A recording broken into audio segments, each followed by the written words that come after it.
సర్వమంగళ మాంగళ్యే శివే సర్వార్థ సాధకే శరణ్యే త్రయంబకే దేవి నారాయణీ నమోస్తుతే. వాగర్తావివ సంపృక్తో వాగర్త ప్రతిపత్తయే జగతః పితరౌ వందే పార్వతీ పరమేశ్వరం. జ్యోతిషాభిమానులందరికీ నమస్కారం. 2025 మే మాసంలో 12 రాసుల వారికి గోచార రీత్యా మాస ఫలితాలు. ప్రధానంగా ఈ 2025 మే మాసంలో గ్రహాల యొక్క స్థితిగతులు, సంచారగతులను గన పరిశీలిస్తే, గ్రహరాజు అయినటువంటి సూర్య భగవానుడు మే 14 వరకు మేషరాశిలో తన సంచారాన్ని కొనసాగించి మే 14 తర్వాత ఆయన వృషభ రాశిలోనికి ప్రవేశిస్తాడు. ఇక కుజగ్రహము ఈ మే మాసం అంతా కూడా కర్కాటక రాశిలోనే తన సంచారాన్ని కొనసాగిస్తాడు.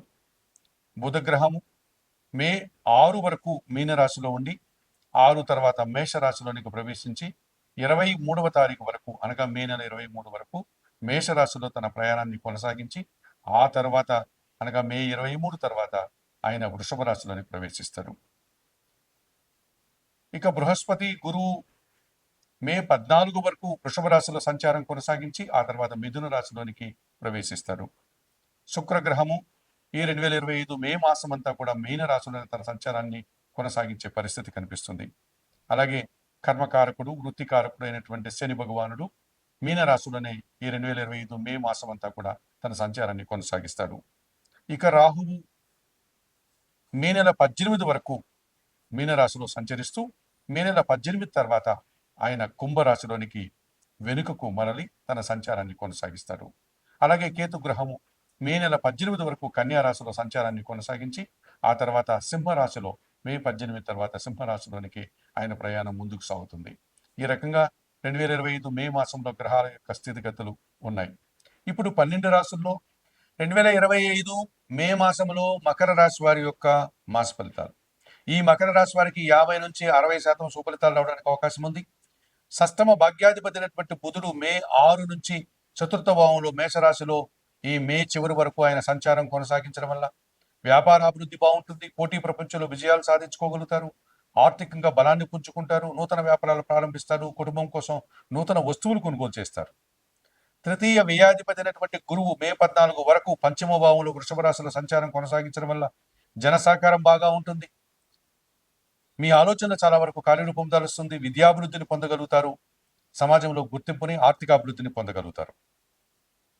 పంచమ దశమాధిపతి అయినటువంటి శుక్రుడు ఈ నెలంతా తృతీయ భావంలో మీనరాశిలో సంచరించడం వల్ల స్త్రీజన సహకారం బాగా ఉంటుంది. ఆత్మీయుల సహకారంతో ఆనందంగా కాలం గడుపుతారు.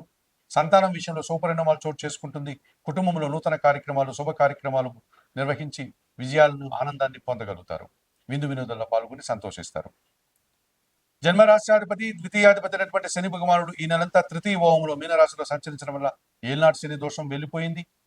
శని భగవానుడి సహకారం వల్ల పనివారి సహకారంతో మంచి అభివృద్ధిని సాధిస్తారు. వ్యవసాయంలో ఆదాయాన్ని అందుకోగలుగుతారు. వృత్తి ఉద్యోగ వ్యాపారాల్లో అభివృద్ధిని, ఆదాయాన్ని, నూతన అవకాశాలని పొందగలుగుతారు. రాహు మే 18 వరకు తృతీయ భావంలో మీనరాశిలో సంచరించడం వల్ల విదేశీ వ్యవహారాలు బాగుంటుంది. జన సహకారం బాగుంటుంది. నూతన వ్యాపారాలు, నూతన వ్యక్తుల పరిచయం అనుకూలంగా ఉంటుంది.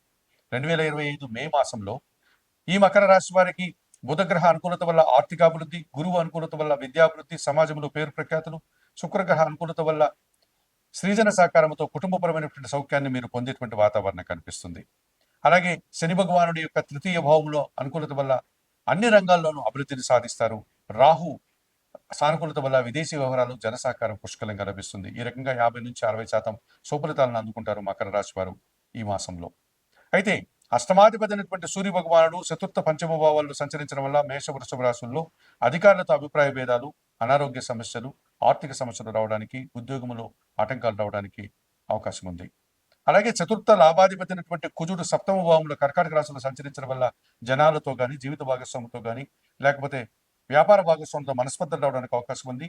భూవాహన సమస్యలు రావడానికి అవకాశం ఉంది.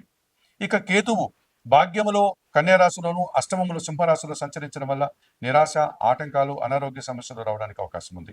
మరి 2025 మే మాసానికి గాను ఈ మకర రాశి వారు భాగ్య, అష్టమ కేతు దోషం నుంచి బయటపడడానికి నిత్య గణపతి ఆరాధన చేయండి. గణేష్ అష్టకం చదువుకోండి. సప్తమ కుజదోషం నుంచి బయటపడడానికి సుబ్రహ్మణ్య స్వామికి అభిషేకం నిర్వర్తించండి. సుబ్రహ్మణ్య స్వామికి పూజలు నిర్వర్తించండి. సుబ్రహ్మణ్యాష్టకం చదువుకోండి. చతుర్థ పంచమ రవి దోషం నుంచి బయటపడడానికి సూర్యాష్టకం చదువుకుంటూ సూర్య భగవానికి నమస్కరిస్తూ గోధుమలను మంగళవారం రోజు కుటుంబంలో పనిచేసే పని వారికి దానం చేయండి. 2025 మే మాసానికి గాను మకర రాశి వారు చెప్పిన విషయాలను స్వీకరిస్తూ పరిహారాలు పాటిస్తూ ఆయురారోగ్యాలతో ఆర్థిక అభివృద్ధిని పొందాలని మనస్ఫూర్తిగా కోరుకుంటూ సర్వే జనా సుఖినో భవంతు. నమస్కారం. మార్చేసి